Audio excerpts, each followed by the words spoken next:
Olá, seja muito bem-vindo e muito bem-vinda a mais um episódio do Vozes do Transporte.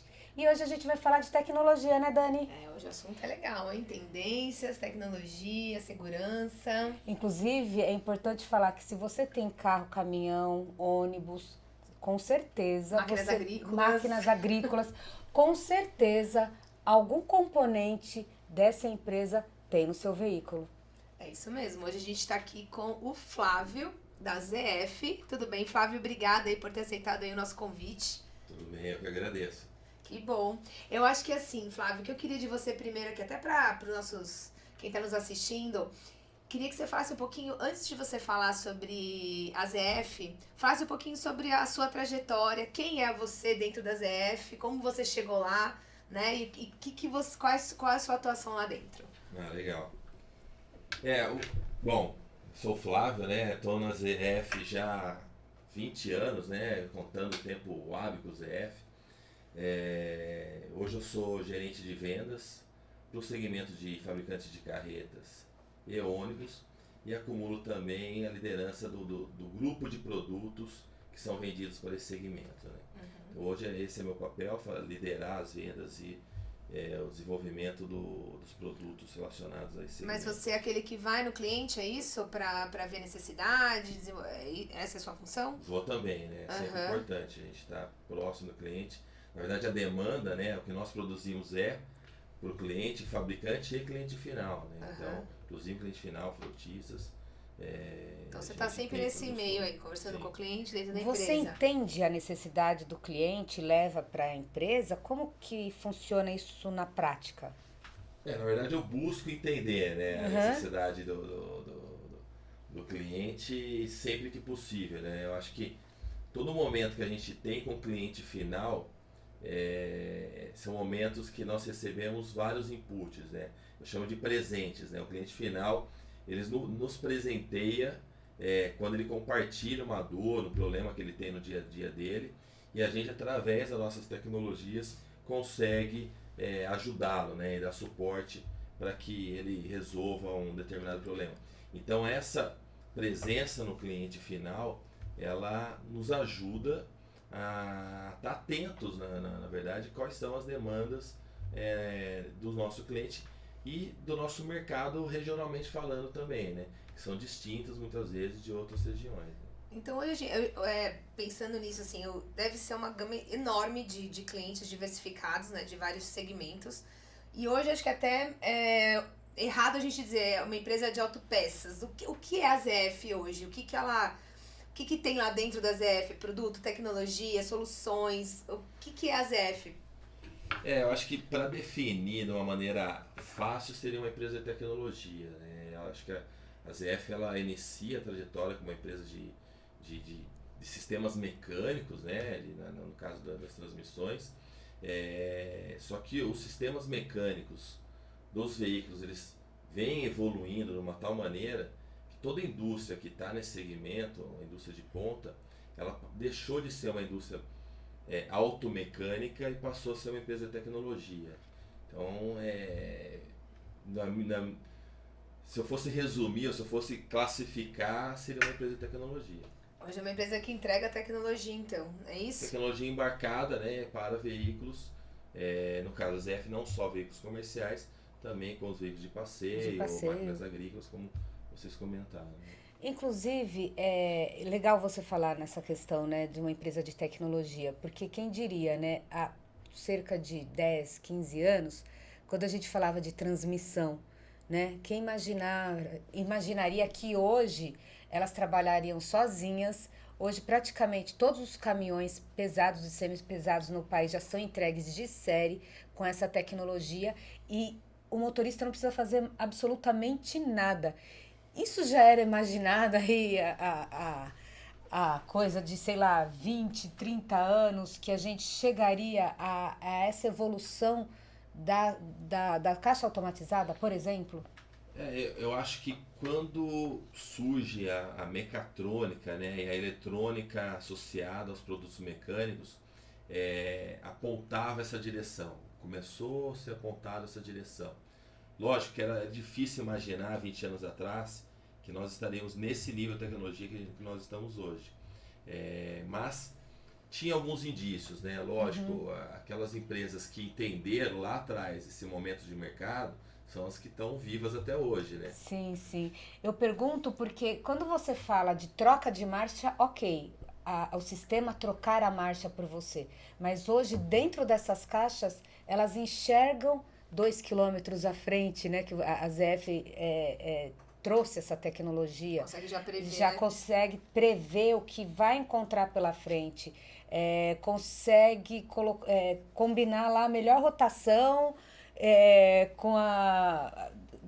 lendo a velocidade da pista, do caminhão, do veículo, enfim, esses sistemas que eu acho muito interessante, que a gente nem imaginava. Imagina que um Não. câmbio ia ler 2 quilômetros à E frente. essa demanda, você que fala que você traz a demanda, foi uma demanda mais voltada para eficiência, para segurança? Como que você acha que chegou? Existem alguns pilares, né? A gente tem um pilar de segurança muito forte, né?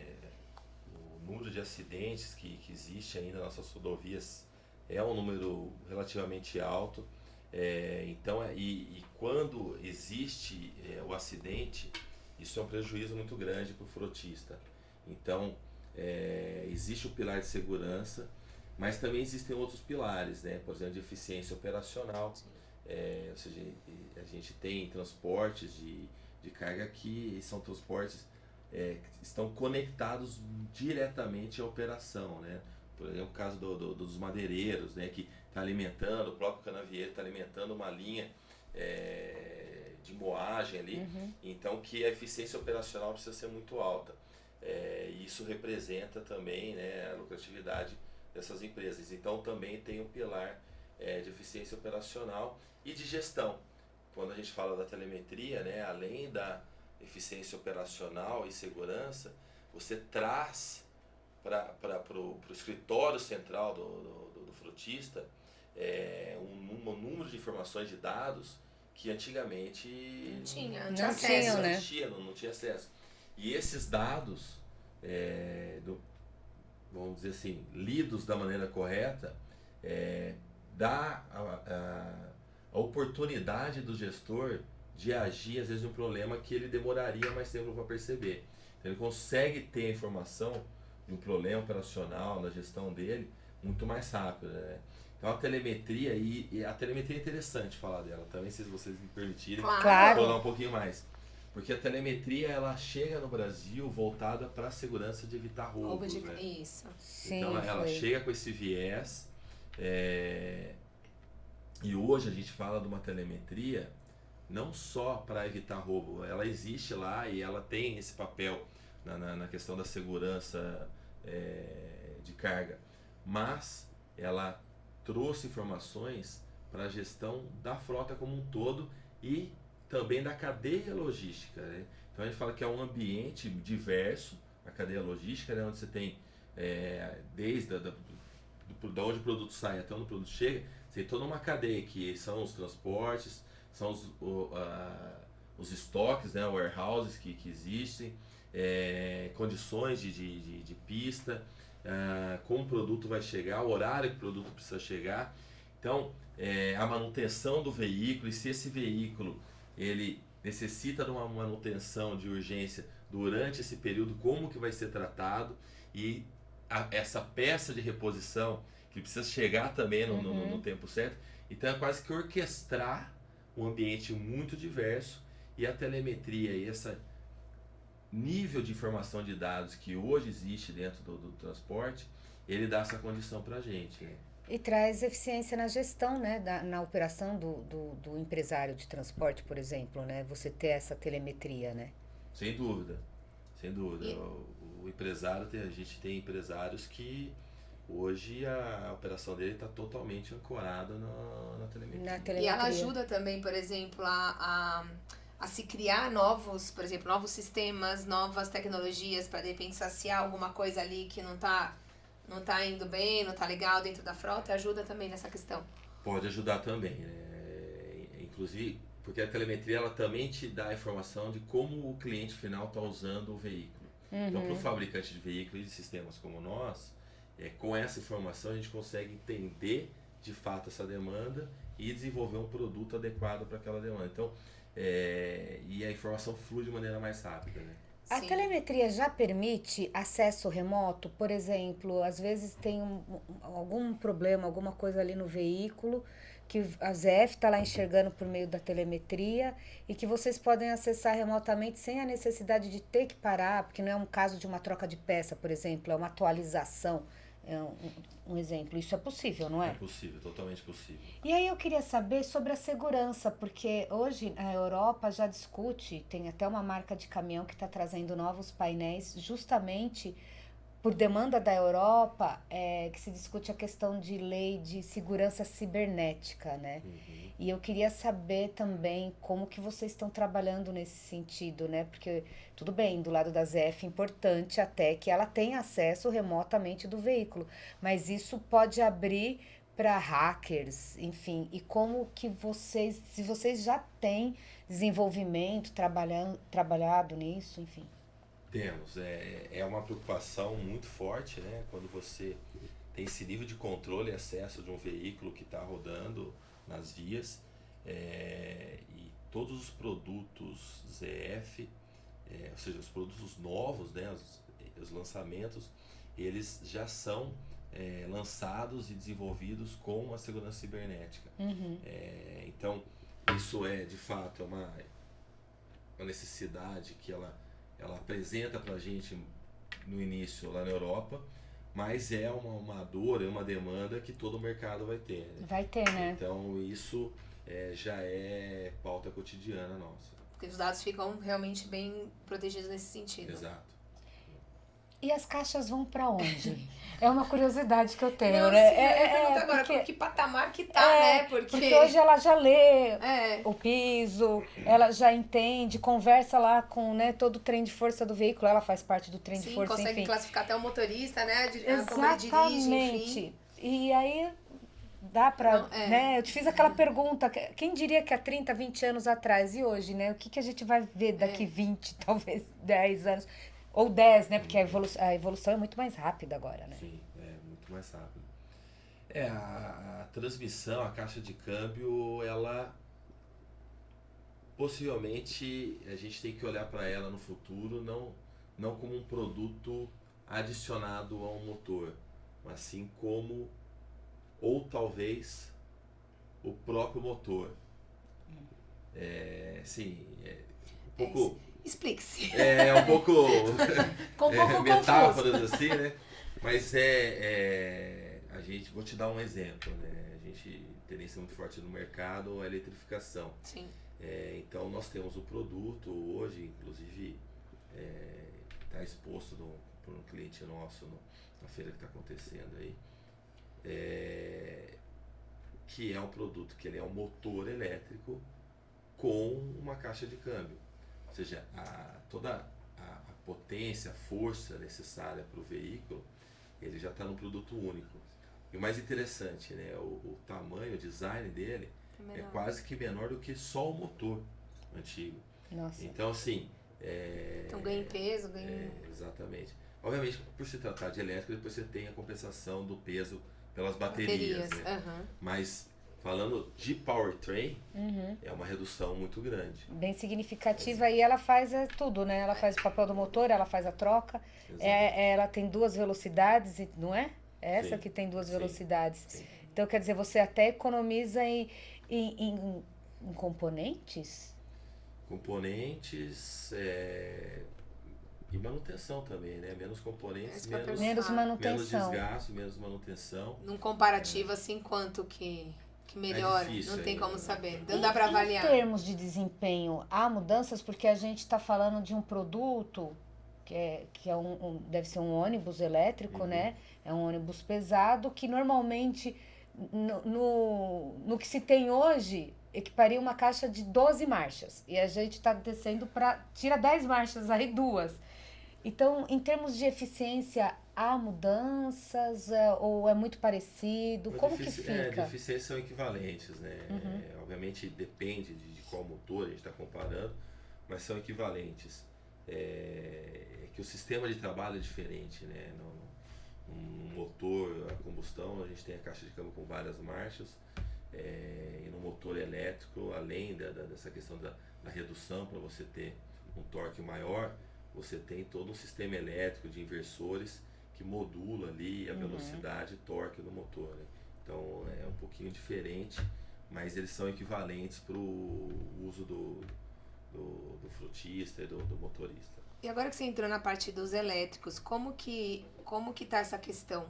Como que a ZF enxerga essa questão das tecnologias, das tecnologias diferentes, né? Exatamente. Que se você, como ZF, o que vocês acreditam, né? Como vai ser o Brasil em termos de tecnologia? Até te faço essa pergunta porque em termos de energia o Brasil tem uma oferta diferente da Europa, que é mais limitada. A gente tem, né? A gente tem o etanol. Talvez a gente não tenha uma oferta grande de gás, mas está se formando uma rede. Tem o B100, que é da soja. Tem potencial para o diesel verde, justamente por causa do agronegócio. Então eu queria saber o que você, como ZF, para onde a gente está indo, e também a sua opinião como um conhecedor, como entendedor de tecnologia. Como ZF, assim, a ZF é uma empresa global, né? Então, obviamente, a gente está olhando para as tendências locais, mas a gente precisa, né, estar preparado para atender o globo como um todo, né? Então a gente entende que em alguns mercados, né, os veículos elétricos pode sim ser uma solução viável e interessante para redução de CO2, de emissão de CO2. Obviamente no Brasil, como você citou, existem algumas outras alternativas, né, biodiesel, outras soluções que também são soluções verdes, né, que tem uma emissão de CO2 menor. E nós, assim, como empresa, a gente olha para isso, para cada pilar desse, nós temos uma solução.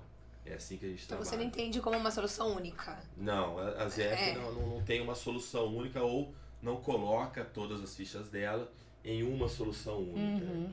Até porque o Brasil, o transporte é muito diversificado, né? Isso que eu ia perguntar, se de repente o Brasil pode puxar algumas tecnologias que outros mercados não tenham, porque não tem essa diversidade que a gente tem em termos de energia. Então eu queria saber se hoje tem alguma coisa assim que é o Brasil que tá puxando. Então, né, tem muita iniciativa, né? É difícil eu marcar que de fato o Brasil que está puxando, mas o Brasil tem algumas iniciativas que está entre os pioneiros, né? Ou puxando junto com algum outro mercado.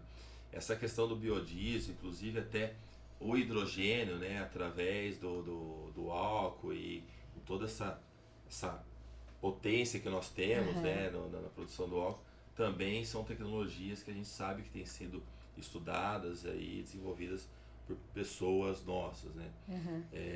Então eu acho que dentro desse segmento do biodiesel e também de hidrogênio através do álcool, eu acho que o Brasil tem uma posição de destaque. Toda essa questão para nós é um desafio, é desafiadora, mas também traz oportunidades, né? Ou seja, se o hidrogênio através do álcool se mostra viável, possivelmente outros mercados que não tenham a potência de produção que o Brasil tem em produzir o álcool, pode demandar o álcool da gente, né? Isso significa oportunidade de crescimento para a gente como país, né? Em relação aos desafios, o que você enxerga como desafio nessa questão? São mais as barreiras tecnológicas mesmo e de custo, né? Porque uma coisa é você elevar a tecnologia para atingir aquele objetivo, outra coisa é a tecnologia ser viável para o mercado, né? Então tem você precisa encontrar um ponto de equilíbrio onde que ok, a tecnologia ela é verde, ela emite menos CO2, mas quanto que ela vai custar, né? E se vai ser viável para dentro do país ou daquele tipo de transporte também. A economia, enfim. Acho que fica difícil hoje prever, né? Antes eu acho que era mais fácil, talvez. Né? Não existia tantas possibilidades, você desenvolvia ali agora com essas diversas possibilidades, você não sabe ainda o que, pela infraestrutura do Brasil, você ainda não consegue definir, né? Exatamente para onde a gente vai. E assim, infraestrutura, né, de rede elétrica, de rodovias, demandas diversas, né, das cargas, com distâncias diferentes, Sim. Topografias diferentes, então... A infraestrutura vai ser o grande... impulsionador, então, talvez, né? Aqui hoje a gente não tem infraestrutura para muitas das tecnologias. Isso vai ser o grande desafio, até como indústria, né? Sim. Porque você vai desenvolver vai investir, algo, né? por exemplo, o elétrico. Legal, temos elétrico, mas hoje talvez só São Paulo, hoje no país todo, está mais ou menos preparado para receber o elétrico, porque São Paulo acho que é baixa tensão, tem que se mudar a infraestrutura das garagens para média ou alta tensão, aí tem que envolver Enel, tem que envolver governo, né, municipal, estadual, federal, para financiar isso daí. Exato. Então, quer dizer, a gente não vai ser só elétrico já com esse exemplo que eu estou dizendo. Pegar as regiões. A gente imagina que não, né? Acho que é uma tendência, ele vem crescendo, né? Falando de ônibus, principalmente urbano, né? Sim. Que tem a rota ponto A, ponto B já definida ali, ele trabalha dentro de um ambiente um pouco mais controlado. Deve sim ter alguma coisa de elétrico, mas somente elétrico. Não vai ser, né? E aí, se tiver perguntado pessoalmente, opinião pessoal, eu acho que não, né? Eu entendo que não. Você entende que não vai ser o único ou que não vai pegar? Não será a única tecnologia. Ah, tá. Ela vai. Ela deve existir nos grandes centros, nos grandes capitais. Para algumas rotas. Rotas curtas, como você disse, definidas. Definidas, que tem um ambiente mais controlado. Uhum. E talvez outras rotas longas, que tem uma demanda alta de potência, por exemplo, de um número de pessoas grandes em topografias que você tem um desnível de altura muito grande, então exige mais, se for elétrico ele vai consumir mais bateria nesse veículo. Então ali vai ser um desafio para o frotista e operador das rotas, né, do transporte público, chegar nesse ponto de equilíbrio e conseguir definir quais as rotas mais viáveis e não. E as garagens também, né, onde que toda essa infraestrutura elétrica de média e alta tensão consegue chegar.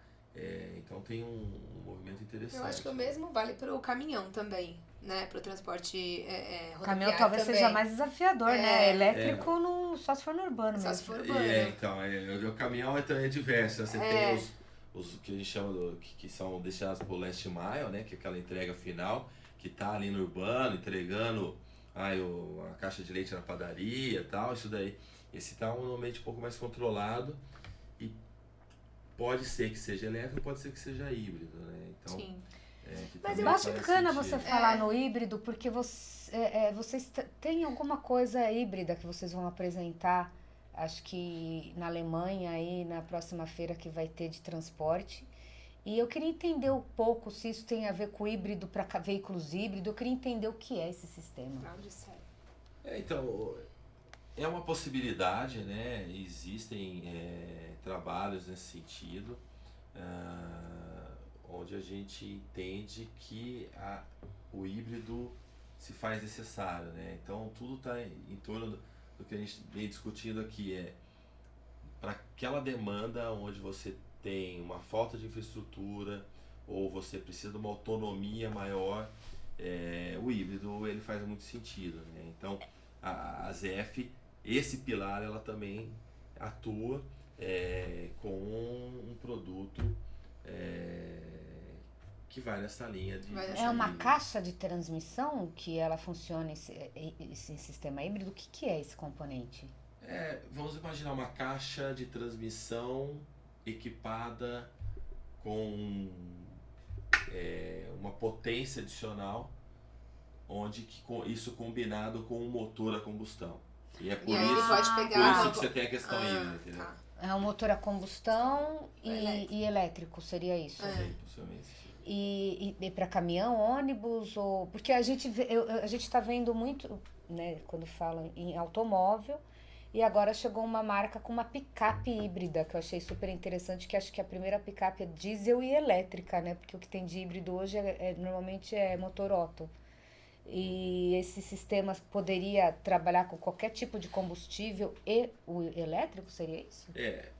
Sim, eu não consigo te especificar, tá? Aham, Assim, porque vai depender da demanda tá. e de contratos fechados com montadoras, então não E é pra consigo. Europa, né? Não é nada ainda. Deve iniciar na Europa. Mas eu entendo que os veículos comerciais pesados, né, seja 11 caminhões, que devem iniciar esse caminho é, conosco, né? Então Uhum. é o que, sim, minha posição até pessoal, porque eu não tô dentro desse desenvolvimento especificamente, mas acho que é mais ou menos por aí. A questão do veículo comercial leve, né, ou até tipo, a picape hoje eu não sei se é comercial ou se é de passeio, Ela que aqui está no lá no meio do Brasil caminho, ela tá no né? meio do É que no caminho. Tá bem Brasil ela é meio navegado. lifestyle, É, né? A galera gosta mais do É, estilo, mas isso, tem um ainda estilo. tem ainda as que trabalham.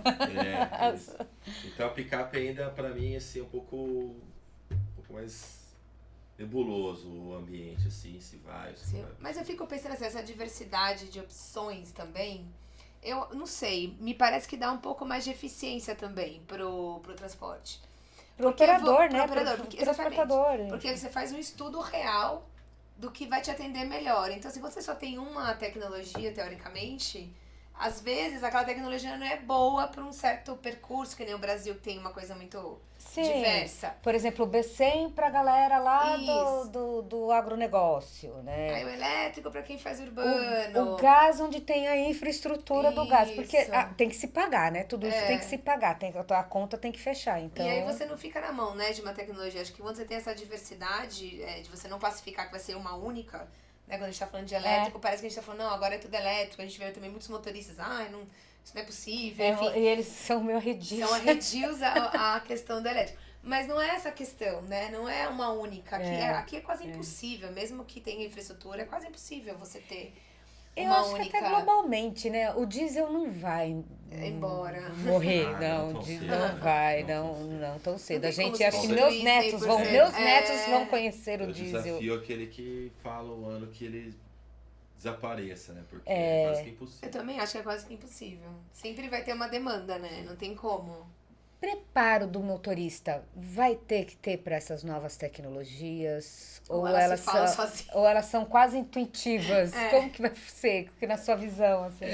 A indústria ela busca assim, impactar o menos possível é, o, o usuário ali, né? No caso, o motorista que está Mas impactar no sentido manuseando que. esse, assim, de mudar muito a maneira com que ele precisa, o Comportamento. comportamento, obrigado, o comportamento que ele precisa ter na direção do veículo, a gente busca atingir o menos possível.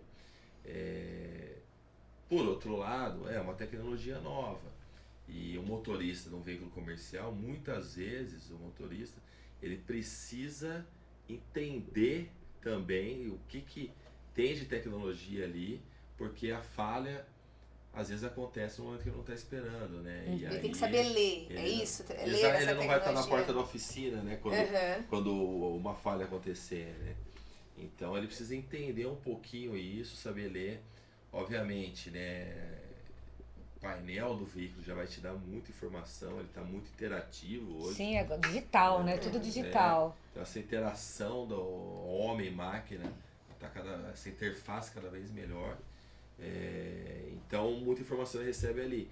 Mas algum conhecimento eles vão precisar Dá uma atualizada. atualizar. Não, é porque eu fico pensando, né? Tipo, os motor... antes, quando ele tá lá dirigindo o caminhão dele, os barulho, algum comportamento Ele do caminhão reconhecia diferente. por. Ele ia reconhecer, tem uma coisa estranha aqui, vou parar, enfim. Hoje, não existe mais isso, né? Né? Hoje hoje ele tem que se comportar de outra maneira. Então eu acho que também já é uma reeducação. Porque E com um motor elétrico, por exemplo, Não vai ter alguns barulho. barulhos que ele não ouvia, ele passa a ouvir, né? Isso acontece, Exatamente.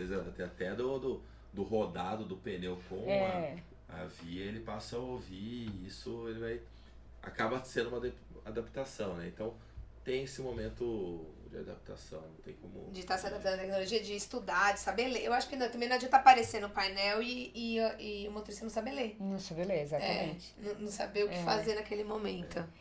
O que o seu cliente mais te pede? Qual que é o desejo dele? Sim, economizar, eu sei. Eficiência, ter o menor custo por quilômetro rodado, tudo bem, né? Mas dentro de todo esse cenário, o que ele te pede?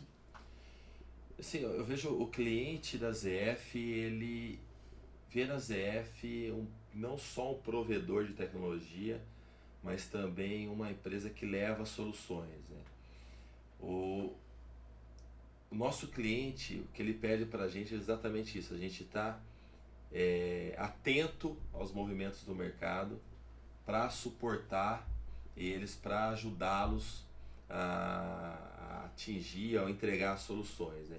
Então, resumindo, seria isso. Eu sei que é um pouco aberto, né, essa resposta, mas é isso, porque a gente tem demandas de clientes que, por exemplo, o produto nosso, vou falar um pouquinho de carretas agora, tá? De carretas, assim, a gente desenvolve o produto nosso de carretas pensando, inclusive, no tempo de montagem em linha de produção, para que afete o menos possível a linha de produção da montadora de carretas. Sim, porque ele é nesse sentido, Sim, né? É o cliente que precisa economizar até no processo de produção, né? Exato, aquele tempo de montagem, se ele não é bem usado, ele se transforma num custo desnecessário. Então, e aí isso é interessante, né? O custo não é só daquele material, mas sim como aquele material vai vestir, vamos dizer assim, o veículo dele, que ele está fabricando, até chegar no cliente final dele. Até no cliente final. Então, é uma demanda que eles acabam pedindo que muitas vezes não é pensado pelo... E você tem que fazer duas leituras, né? Porque você tem que entender a necessidade do seu cliente, que é a montadora, e a necessidade do cliente da montadora, Exato. que é o frotista. Então, é por isso que eu até te fiz, é um desafio, né? Porque os dois querem economia, né? Custo no processo produtivo e custo na operação do cliente final, a questão da segurança, materiais mais nobres e também mais leves e que são caros hoje. Então, é por isso que eu te fiz essa pergunta. É bem complexo, né? Não, é complexo, né? Seu trabalho. É interessante, né? Porque, assim, eu não sei quantos anos que foi desenvolvido o primeiro smartphone, mas se a gente perguntasse para todos nós somos usuários hoje, né? Se a gente precisaria de um telefone que manda mensagem e acessa a televisão, etc., talvez poucos responderiam que precisariam, né? Sim. Então é esse o desafio, é ler de fato qual que é a demanda dele, né? Mesmo que às vezes não esteja tão explícita ao ponto dele verbalizar, né? Então essa questão do tempo de montagem é uma questão interessantíssima. O material, né, que você citou também é interessante, gente. Quanto mais carga você coloca num veículo comercial, menos rentabilidade ele vai ter. Quanto mais carga em equipamentos, ele né? Menos ele carrega. Produto ele vai carregar. Sim. Ou seja, menos dinheiro no final ele vai fazer. Né? Tara hoje é o desafio, né? De toda a indústria. Reduzir tara, reduzir peso de como que você faz a leitura hoje desse mercado? Você que está vendo toda essa demanda, você tem que estar sempre um pouco... eu acho que tem que estar sempre um passo à frente, né? Do que vai vir. Como que você analisa o mercado hoje? Que patamar que ele está e se tem ainda, né, pelo que você está enxergando, muito ainda para se desenvolver. Vamos ter mais leveza? Não vai parar por aqui, né? A gente sempre vai estar... Eu acho que nunca vai parar essa questão de buscar leveza aliada à resistência, né? Acho que isso sim a segurança. Segurança, resistência dos materiais, o peso do material. Isso daí vai ser uma briga eterna. A gente já está muito evoluído, tanto é que cada vez menos, vamos dizer assim, a gente consegue reduzir um pouquinho de cada coisa, né? E não reduzir muito de uma coisa só. Isso já mostra o quanto que a gente já evoluiu.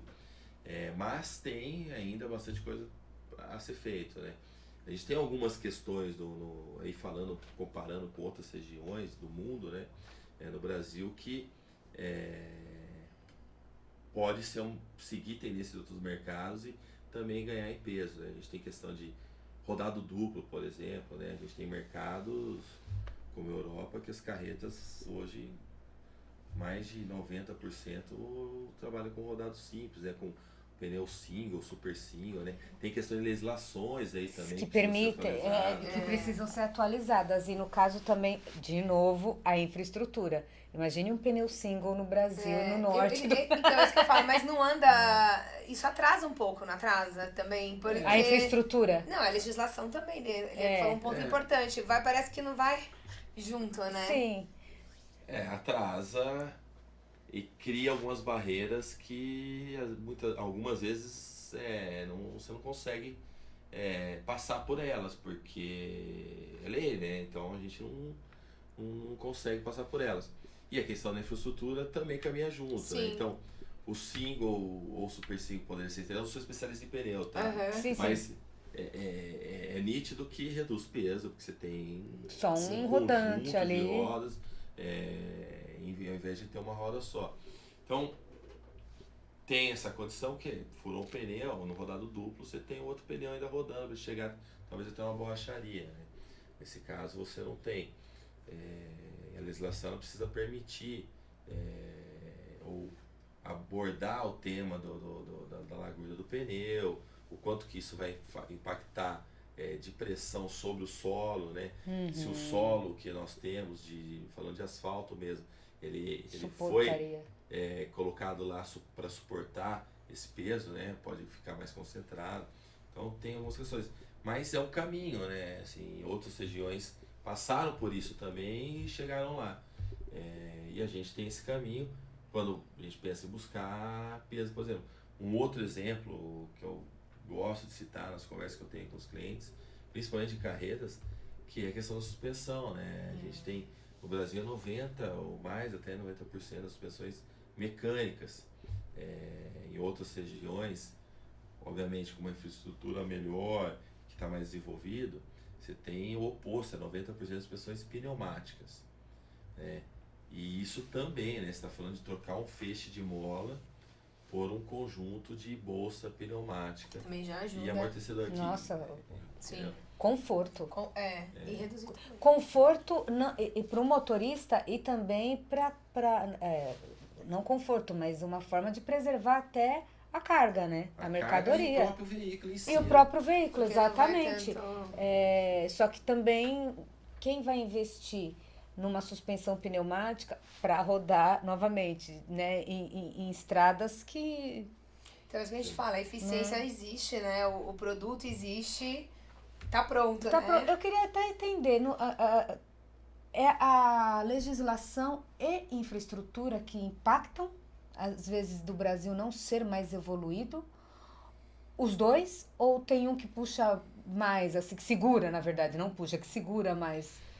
É difícil falar se tem um que segura mais ou menos. Acho que eles estão bem juntos. Bem juntos, nesse sentido. Empatando, né? Bem juntos nesse sentido. Acho que existem vários frotistas, por exemplo, que gostaria de ter suas carretas todas, suspensão pneumática e pneu single. Só que daí ele pensa na rota. Só que ele pensa exatamente na rota e nas condições que o motorista dele vai enfrentar, e ele não parte para isso, né? Mesmo reconhecendo os benefícios que isso possa ter.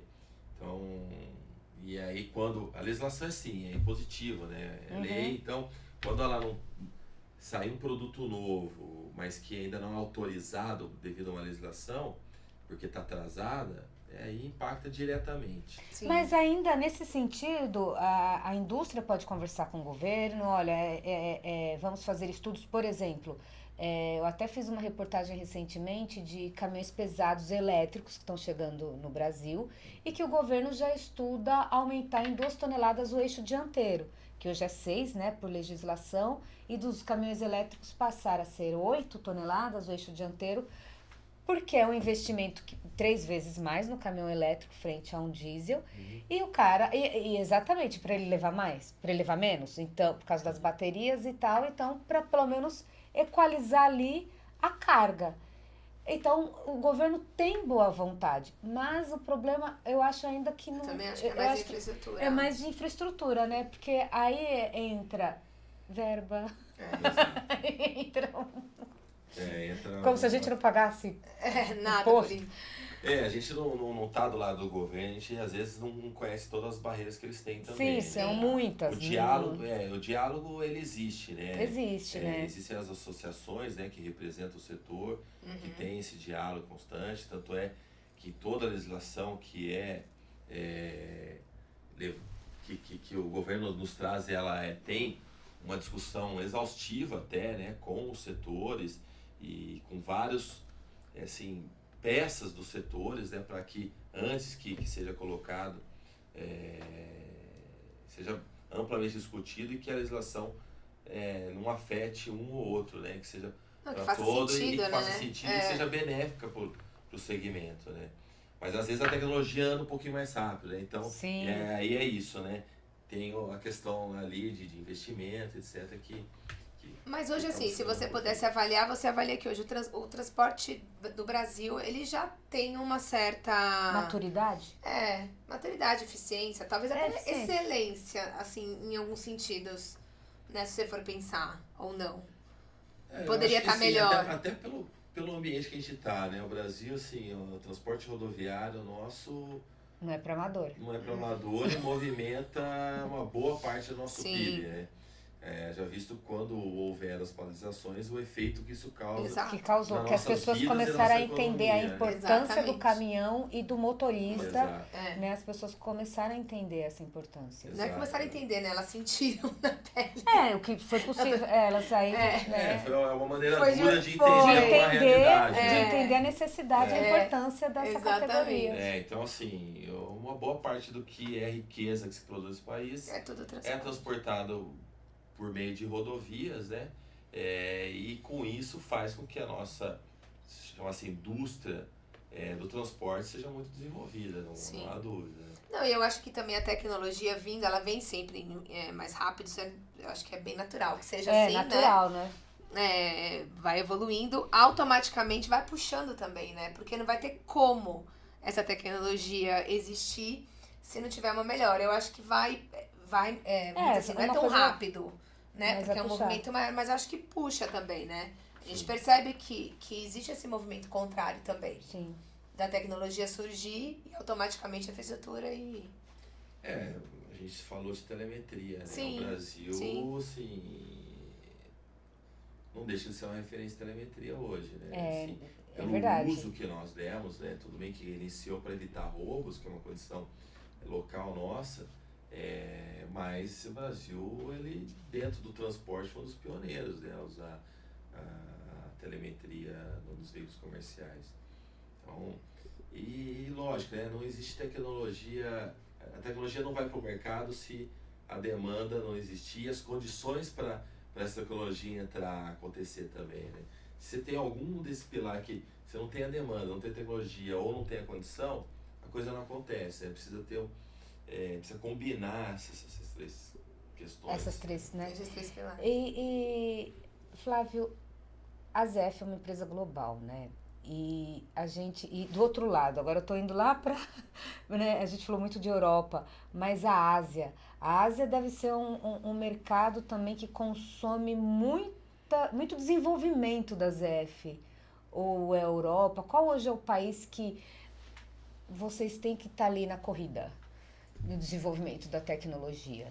Na verdade, a gente tá dentro desses mercados. Né? Exatamente, por vocês estarem dentro desses mercados, qual que é o mercado que puxa, que sempre está te pedindo, sempre solicitando alguma coisa nova? Que tem uma demanda maior. Eu acho que faz você fazer muita lição de casa. Eu acho que a demanda tecnológica, a Europa ainda, falando de veículos comerciais, ela se destaca, assim, a exigência é muito alta, né? A Ásia, ela vem crescendo muito forte, né? China, Índia, num crescimento muito forte. Eles passam por um processo parecido com o nosso, né? De atualizações de tecnologia, legislações de ABS e outras legislações que estão acontecendo lá. Mas a Europa, ela tá à frente ainda. Tá à frente. Eu te fiz essa pergunta porque a gente está vendo eu acho muito forte essa palavra, invasão, que todo mundo fala, né? Virou meio clichê, invasão asiática, eu não gosto, porque É uma tendência uma também. tendência, o Sim. mundo globalizou. Uhum. Mas a gente vê muito forte a presença, não só no Brasil, como em outros mercados, principalmente dos automóveis asiáticos, né? Então, por isso que eu te fiz essa pergunta, até achando que talvez fosse a Ásia que tivesse demandasse demandando mais. pelos elétricos e todos os features né, de tecnologias que os elétricos estão trazendo. Então, mas agora no transporte ainda é Europa. Quando a gente fala de transporte ainda é Europa. Acho que talvez nos veículos de passeio aí, de passageiro, eles tenham tecnologia às vezes até própria deles, né? Que estão aí crescendo bastante pelo mundo todo. Mas nos veículos comerciais, caminhões, a Europa acho que ainda vem liderando e liderando as demandas também. E na China vocês são independentes ou vocês têm parceiro? Porque a China se abriu muito, né, em termos de tecnologia. Antes a montadora tinha que entrar com uma empresa local, né? Hoje não precisa mais disso. Aí a ZF tá lá sozinha ou tem parceiros locais? Sozinho, nós somos independentes. Vocês são lá, independentes e lá. atuamos ali, assim, obviamente algumas parcerias surgem ali por demandas de mercado, mas a gente atua de maneira independente igual qualquer outro lugar do mundo. Uma curiosidade, você tem ideia do tamanho da carteira de clientes? Que tem 8. Da ZF, porque vocês, todos, né? O que seria tudo? O que seria O que seria isso tudo? Uma curiosidade veio assim agora. É interessante, eu não tive essa curiosidade, talvez depois que eu sou jornalista, né? Mas eu não busquei essa informação, mas é difícil dizer, né? Assim, só no Brasil já são vários, né? A gente fala de carretas, por exemplo, a gente só fabricantes que são filiados à ANFIR, que é a Associação de Carretas, e por volta de 100 fabricantes. Então, imagina, a gente está falando no Brasil de um segmento só. De um segmento só. Então, quando você vai para os veículos, para os caminhões, para os ônibus, encarroçadores, máquinas agrícolas. É um universo assim. É um número que eu não ousaria nem chutar. Né? Você veio da Wabco. E o que a gente pode dizer de evolução em sistemas de frenagem?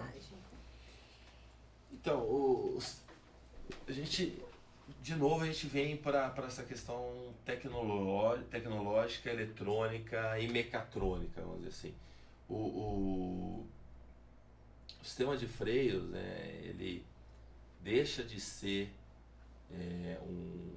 também um produto mecânico que faz um certo controle pneumático, no caso dos veículos comerciais, e ele passa a ter uma inteligência também, né?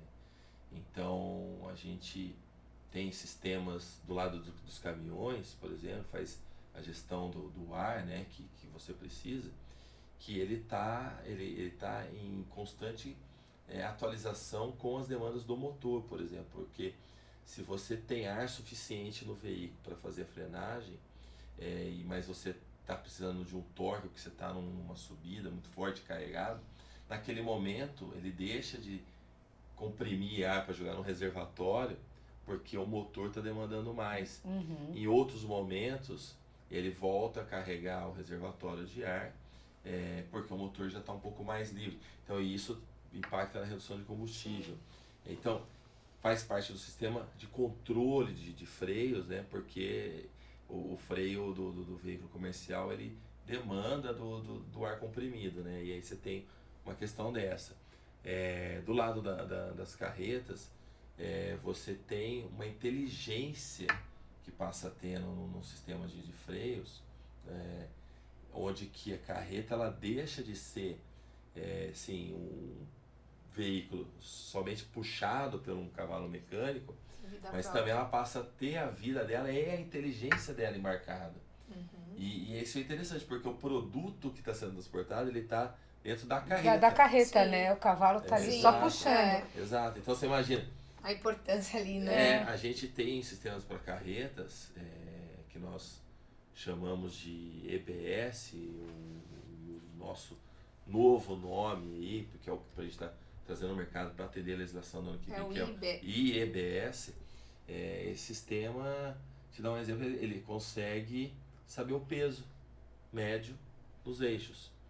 Uma informação operacionalmente. Que é necessário, principalmente na lei da balança. Esse é o que ajuda na questão do tombamento. Exato. Ele tem uma função que auxilia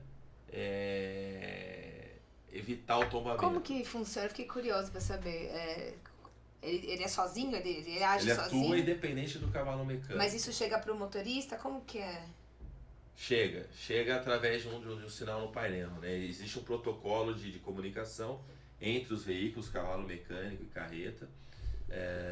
Então, através desse protocolo, está dentro de um protocolo CAN, é comunicado e é informado no painel do veículo quando esse sistema atuou lá na carreta.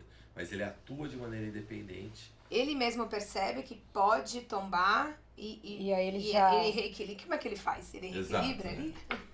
Esse é interessante, né? Agora a gente está entrando no que é o meu DNA aqui. Legal! E aí, esse é muito interessante. O que tem esse sistema? Ele tem um sensor, que é um acelerômetro lateral, onde ele consegue medir essa aceleração lateral nas curvas, né? Uhum. Eu não sei, no passado a gente assistia corrida de Fórmula 1, mostrava qual que era a força G, né? Então essa força que a gente está falando para o público leigo entender. Com isso, e como ele é parametrizado com as dimensões da carreta, ele sabe qual que é o centro geométrico desse veículo. Nossa. E ele está medindo a velocidade das rodas também. Então ele sabe a velocidade, esse sistema ele já conhece a carga, porque ele fez a leitura e ele está medindo a aceleração lateral. Então, com esses três componentes, ele consegue tomar a decisão e falar assim, olha, eu estou na iminência de tombar. Se eu continuar por esse caminho aqui, eu vou tombar. E o que ele faz? Ele atua nos freios. E como que funciona na cabine? De forma autônoma. De forma autônoma. Só que é uma atuação leve, né? Sim, não pode ser brusca. Mas aí o motorista está sendo alertado que está acontecendo alguma coisa ali atrás. Eu estou agindo lá atrás. E essa atuação ele faz lendo, por exemplo, velocidade de pista, toda essa... Que é aí que ele vai atuar, é isso? Da pista não ainda, ele está só olhando para o veículo. Está acontecendo ali. Está acontecendo ali. Ou seja, você tem... Vamos imaginar uma condição extrema, né? Onde você tem uma carga com centro de gravidade muito alto, você já está lá em cima, e ele entra numa alça de acesso a 60 por hora, e como esse centro de gravidade está muito alto, ele tende a tombar. Como ele conhece esse centro de gravidade, por causa ele sabe o peso, sabe a velocidade das rodas, ele atua no sistema de freio de maneira sutil, de maneira leve, para que o veículo ele volte para a tangente da curva. E não para frear. Entendi. Ele atua para que o veículo volte. E aí ele evita o tombamento. É dessa maneira que ele evita o tombamento. Tá, mas aí o motorista é alertado ali que alguma coisa tá rolando ali atrás. É alertado através do painel, e na carreta também você tem uma luz que sinaliza a atuação do sistema. Então, se você parar nas carretas, tem a iluminação dela, e você tem uma luz verde. Essa luz verde é que ela indica quando está atuando o sistema EBS. E aí do cavalo também trabalha junto? Os dois trabalham em... Se o cavalo mecânico for equipado com EBS, sim.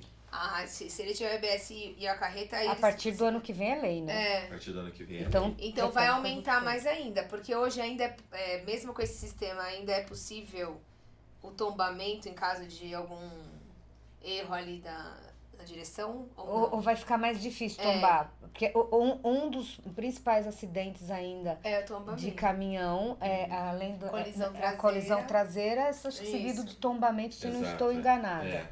Acho que deve ser o segundo. É o segundo ou terceiro tombamento, tá ali. No top. Tá no top 10. Tá. A tendência é diminuir, né? Passando a ser obrigatório, a tendência é diminuir o tombamento justamente devido a essa tecnologia que ela passa a ser obrigatória e... Que elas vão se conversar. E elas vão se conversar. Então o cavalo mecânico, ele tendo o sistema EBS dele, com a carreta também com o sistema EBS, através do protocolo CAN, e aí você tem os chicotes, né, que fazem a conexão entre um cavalo mecânico e a carreta, eles se conversam e os dois trabalham juntos para diminuir a velocidade e não perder a tangência dessa curva e acabar tombando. E aí ele deixa de tombar. É esse o caminho que o sistema faz para evitar o tombamento. Entendi. E essa questão que ela disse até de leitura de pista, De pista. pode ainda evoluir para Pode evoluir? uma leitura dessa? Porque daí acho que fica ainda mais completo, né? Talvez. Imagine, ali é uma curva. Já sei, não O posso. motorista tá andando Bem igual louco ali. Velozes e Furiosos. Então eu já vou parar agora. Deixa eu entender. Antes que dá ruim. Essa é a evolução, né? Você acha que esse Olha que legal. pode ser um próximo passo? É possível. É possível, é o próximo passo. Obviamente depende de sinalização das vias, tudo isso, Claro. né?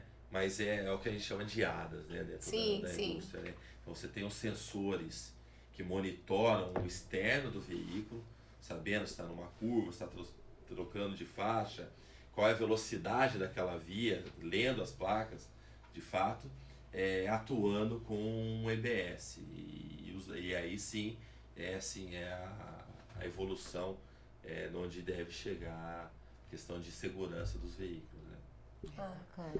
Muito bom. Então, quer dizer, ainda tem muita coisa boa para segurança, que vai para acontecer, eficiência, né? ainda para E mais uma vez, né, gente? Tudo que a gente falou, percebe que envolve infraestrutura, Sempre, porque o ADAS, né, a leitura de placa, hoje já existe alguns caminhões que já fazem essa leitura, né? Mas se tiver placa. Se tiver placa. Se não tiver visível. É igual o sensor de faixa. Se a faixa estiver Né? ali. Se a faixa estiver ali. Exato. Olha, tudo envolve, né, a infraestrutura. Exatamente. Né? Mas, foi um muito papo bom, assim, saber um Foi pouco bom saber tudo, das tendências. Eu acho que isso e que é das mais tendências, legal. isso é Pra mostrar que a importante. tecnologia não para, né? Não é isso? Exatamente. Mas eu sei também, né, conversa de bastidor, que quando você não tá lá com os vem. clientes, você gosta de uma boa comida e um bom vinho, né? Você é um apreciador também nas horas vagas de vinho e Sim, de uma confraria. Teve restaurante, que legal, eu achei muito interessante. Esse outro lado, né? Esse outro Não lado, é aquele né? lado que só fica na tecnologia ali. Só nas contas, né? Só na... Exato. A gente teve... a minha esposa, ela já vem desse segmento, né? Ela é formada em nutrição e atuava fazendo gestão de restaurantes. Ela fez gastronomia também, então nós tivemos um restaurante, não existe mais restaurante, mas é um lado que a gente tem, que a gente gosta. É um hobby. É um hobby, é um momento que a gente encontra os amigos, né? Tem os momentos de descontração, de troca de informações, de risadas. Então é sempre um momento muito gostoso, né? A gastronomia pra gente, ela foi um negócio, né? Hoje não é mais, não sei, amanhã pode voltar a ser ou não, mas sim, talvez por ter a origem, né? Como vários brasileiros que nós somos assim de origem italiana, europeia, assim, a gente a família e os amigos acontecem em volta da mesa de um bom prato, né? Então acho que a gastronomia vem, né, nessa linha. Isso vem de família, né? De gostar de sentar à mesa, de estar reunido. Minha esposa, graças a Deus, né, encontrei uma esposa que também compartilha compartilha, gostos, né? Tá no... Isso é bom. Talvez isso é seja importante. por isso até que a gente... e aí, sim. Mas você é formado em quê? Eu sou formado em engenharia mecatrônica. Engenheiro mecatrônico. E ela nutricionista e gastronômica, acho que não sei exatamente. Mas deve ser, né? Nutricionista. E qual que é seu prato preferido? O preferido? Difícil. Você sabe que tem um prato que eu ultimamente gosto muito que ela faz, e a gente faz em casa, que é um risoto de limão siciliano. Eu gosto também. Tem um amigo nosso, jornalista, que talvez você conheça, um beijo, Mauro Cassani, que ele fala que limão não é muito simples, é um prato muito simples. Ai, não é não. Ele é muito Salmão chato. Eu combina amo. mega, olha que delícia. Eu amo. Mas talvez seja aí a beleza do prato. Eu Exatamente, acho. né? Simples, é isso aí. Que legal também. É o E meu nada preferido. impede ele estar acompanhado de alguma outra coisa, né? Um salmão, fica bom. É, fica bom, Já é comi. verdade. Cordeiro. Também é bom. Ai, gente, olha, Bom, a tá gente dando tá até saindo da fome. tecnologia. Mas uma sugestão de vinho, então, porque Pra somos combinar, apreciadoras aqui. isso. Olha, tem um vinho que me foi apresentado por um casal de amigos que conhece muito, né? É engraçado que esse vinho é argentino, mas a esposa, né, a mulher desse casal, ela é chilena. Caramba. Então, eu não vou revelar o nome dela pra ela ser benquista lá no Chile. É Ganhei uma revolta. Mas é um vinho que eu gosto sempre que eu encontro e tenho oportunidade de beber, é o Bramari. Que é um vinho que me agrada muito assim, pelo paladar, pelas notas que ele tem. É um vinho que fica um tempo descansando em barris de carvalho francês. Ai, então, que legal. ele traz nota de baunilha, sabe? Então, Ai, que delícia, assim, uma Deve ser mistura. bem. Qual é a uva? Tem uma Malbec, uva, né? uma... o Malbec é o vinho, assim, que é um vinho argentino, Sim, né? sim. É uma vinícola argentina. Sim. O Malbec é o que eles fazem, tem outras uvas também, mas Mas isso que você tá o Bramari e o dizendo Malbec é maravilhoso. é o que mais me agrada. Né? Olha lá, já Olha saímos que com uma legal. dica de prato, uma Prato dica de de vinho, de tendências E tecnológicas. sabendo o Se que alguém vem não por gostar, aí. não precisa vir me xingar, né? É questão de gosto. Vale lembrar isso, né? Que é questão de gosto. Mas é o risoto de limão siciliano, um carrezinho de cordeiro. Nossa, o carrezinho, adoro. E com Nossa, esse vinho... molhinho de hortelã. Uma combinação, delícia. um prato que me bem agrada bacana pro bastante. final de Perfeito. semana aí, Aí, ó. ó, fica a dica. Fica a dica. Mas, Flávio, obrigada, Obrigada, viu, pela Flávia. sua participação, pelo seu tempo, pelo conhecimento, né? Foi muito bom o papo. Valeu mesmo. E você fica aqui com a gente e nos próximos dias, nas próximas semanas, mais episódios aí do Vozes do Transporte. Muito obrigada aí por nos acompanhar. Tá bom, obrigada. Obrigado, gente. Obrigado. Tchau, tchau. Tchau, tchau.